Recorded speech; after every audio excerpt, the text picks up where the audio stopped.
Hi there, everybody. My name is Hillary, and I am here to talk to you about dreams. Dreams is something that I really love. I do a lot of my own personal dream interpretation. It's something I've been very interested and fascinated about for most of my life, actually. So, what I'd like to do is help you take the first step with that. The first step, of course, with dream interpretation is remembering your dream. A lot of people struggle with dreams as far as remembering them. They're like, no, actually, I don't have dreams. I never remember them. Well, that's, you have them, you just don't always remember them. It's something that I had to, when I was younger, I would randomly have these really vivid dreams and I'd be like, what did that mean? And as I researched more, I realized, of course, everybody dreams. We all dream frequently. And it's something that, you can train your brain to get better at. It's kind of like working a muscle. It's like you have to work it out. And if you don't work it out, then it's going to be flappy.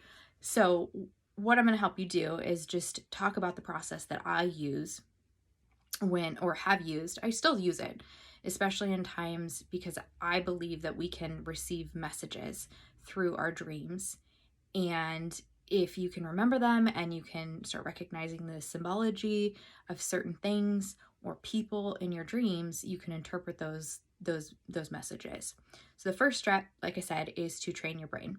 And one of the really awesome things about being able to receive messages through dreams is they can be really pleasant. One of my favorite, not reoccurring, but kind of reoccurring types of dreams is when I get visited by a loved one who's crossed over, whether that's a relative or a pet. Sometimes I have a dream where I'm with Hank, and he's my cat who passed away a couple years ago. He was hit by a car, and that was a really difficult loss for me because he was my cat, and I just had, like, I don't know if you've ever had an animal that you've just had like a very special bond with.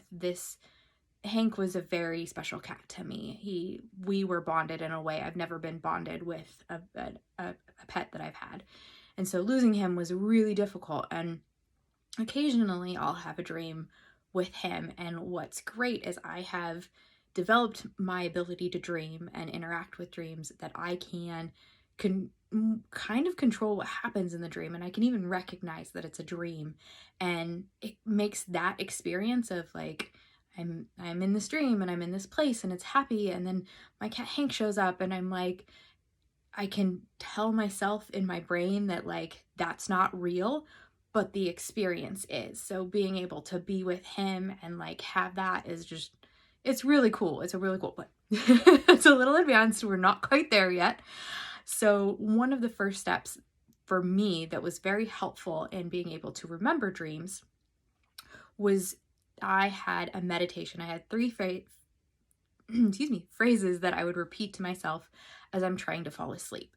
So if you're anything like me, an overthinker, sometimes it can be hard for my brain to unwind at night. So this is actually really great because you can focus on a couple of different things that'll help like just ease your mind. So of course, breathing is a good thing to relax. So I do a count of 7 in and 8 out. So I'll count to 7 as I'm inhaling, hold, and then exhale for 8. 1, 2, 3, 4, 5, 6, 7, 8. If I have a little extra excess, which I did there, then, let that release.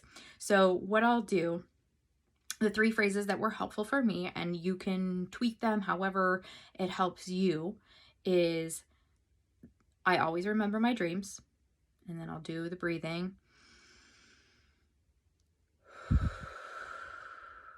My dreams bring me messages in a positive way.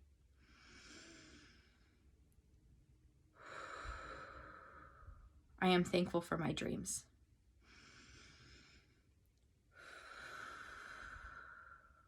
I always remember my dreams.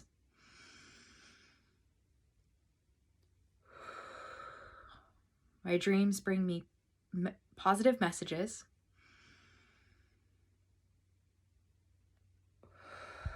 I'm always thankful for my dreams. So by repeating those things over and over and over to yourself as as you fall asleep, it will help your brain, tell your brain as you're falling asleep, like, this is something we got to do. The reason I pick these 3 phrases is because that's what I'm doing. I'm telling my brain this is what I want, right? I always remember my dreams. That's me telling my brain, hey, this is something we're going to do. We're going to start remembering our dreams. I say something to the effect of, my dreams bring me messages in a positive way. Because I'm such a vivid dreamer, like, I can't even watch scary movies. That's crazy. Like, watching the movie itself is fine. Like, I can watch the movie and it be like, it's a movie, whatever. Like, there's a creepy serial killer, like, whatever. But it's that imagery that gets like stuck in my brain and then will come out as a dream eventually that night, or maybe even a couple nights later. So I can't watch scary movies because I will eventually have a vivid dream, and usually I'm the person being hunted by the creepy serial killer.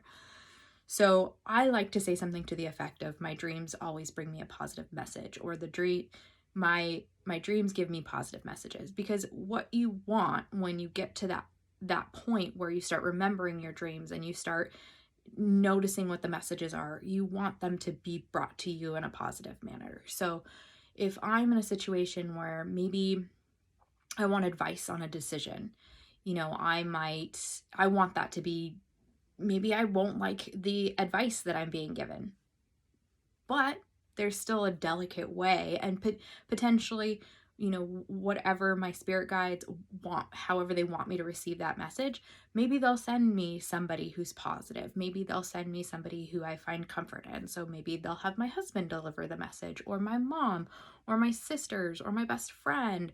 Like, they'll be like, hey, this is happening, ha ha ha, like, here's your message. And so then maybe it's not so daunting.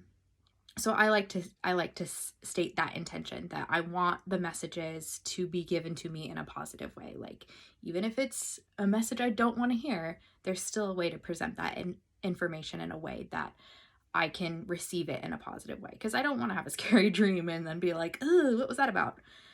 And then I thank my dreams. So I'm always thankful for my dreams. I am thankful for my dreams. So you can tweak that however you want, but it's important to thank the universe, the higher power, God, angels, all of them.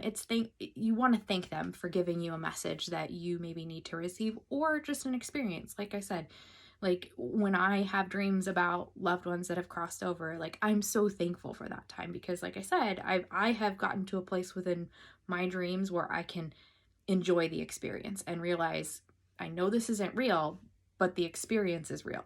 Maybe it doesn't make sense to you right now, but if you start working on this, you'll get there for sure. So be sure to thank your dreams. So as you're falling asleep, just repeat those 3 phrases. I always remember my dreams. My dreams bring me messages in a positive way. I'm thankful for my dreams. And just as you fall asleep, do the breathing, all that good stuff. You may not have any success the first time, especially if you're somebody who doesn't already remember their dreams. If you have a difficult time already trying to remember dreams, or if you're one of those people who are like, nope, I never dream, this may be something you have to work at. Like I said, it's a muscle. So if you really train yourself and you start working out, you're going to see results. So you may have results tonight if you try this tonight. You may not, but don't give up. Just try it and let your brain start giving you those messages. Another really helpful tool is, I have a dream journal. So I just like keep my little dreams, just jot some notes down, because if and when you want to get to the point where you want to start being able to interpret your dreams, it's very important to take notes about them. And when I first started really trying to get into the dream interpretation, I realized that I would have my dream, I'd wake up and I'd be like, oh man, that was a crazy dream. But like by an hour and a half later, I had no idea what the dream was. I was just sitting there like, well, I had a crazy dream, but I don't remember it now.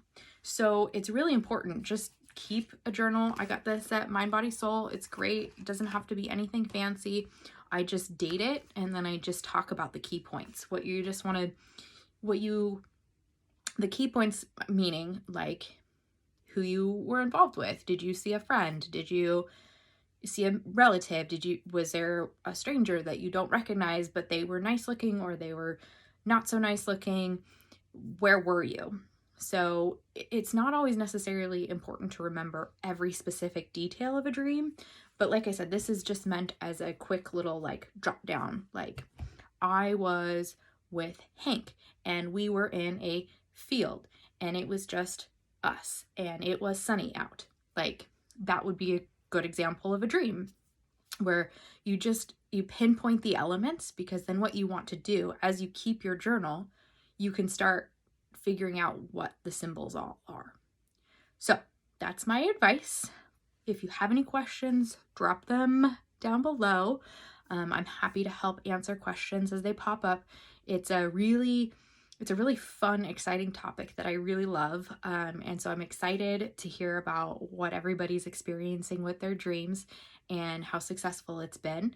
It's, like I said, it's really easy to just start with that basic meditation and remembering your dreams, because beautiful, beautiful messages can come through dreams, and so experiences too. And like I said, you can unlock those messages that maybe your subconscious is trying to relay to you, but you're like, I don't know. So like I said, repeat those phrases, keep your journal, jot down the key elements of the dream, and then as you build that kind of log of symbols and people and places, you'll be able to really then we can start talking about interpretation, because a lot of times too in dreams, a person isn't really the person, right? So a good example, or a place isn't really the place.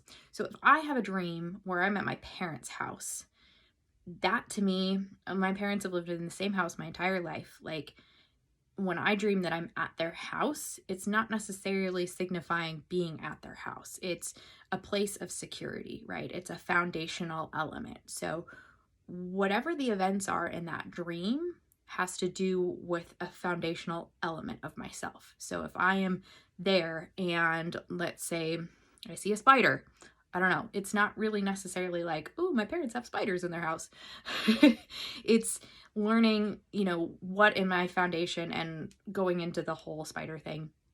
Like, I don't want to digress too much because I could go on and on, but that's kind of the example that I want to give you as to why it's important to recognize key people, places, and things, because that can help you unlock the messages. So something as simple as like, well, I was at my parents' house. Like, no, what does that really mean to you? What is, like, if I'm at my parents' house, for me personally, now that might have a different meaning for you.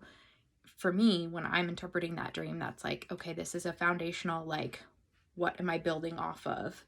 So anyway, I'm excited to hear about dreams. If you have any reoccurring dreams, I'd love for you to drop them down here, and maybe I can help you kind of sort through what that might mean, because usually when we have reoccurring dreams that have the same theme, that means that it's something that we're trying to work through. So if I can help you, I would love to. So drop comments, give me your love.